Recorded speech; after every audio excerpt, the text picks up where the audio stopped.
এটা আমাদের হাওড়া ডুমুরজলা স্টেডিয়ামের মাঠ। এখানে দিদিমণির হেলিপ্যাড ছিল, এখনও আছে। এটা আমরা ছোটোবেলায় অনেক খেলাধুলা করেছি, কিন্তু হঠাৎ করে মমতা ব্যানার্জি এটাকে ঘিরে হেলিপ্যাড করে এখানে থেকে তিনি উড়ে যেতেন সব জায়গায়। আর আজকে সবাই দেখুন ভেতরে খেলাধুলা করতে আরম্ভ করে যাওয়া। এখন প্রবেশ অবাধ, এখন আর কোনো বিধিনিষেধ নেই।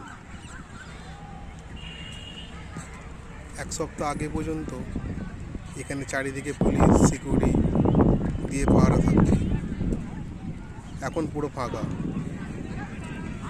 যতদিন দিদি এসেছে ততদিন এই মাঠে ঢোকা সবার বন্ধ হয়ে গেছে। এই 15 বছর এই মাঠ বন্ধ ছিল,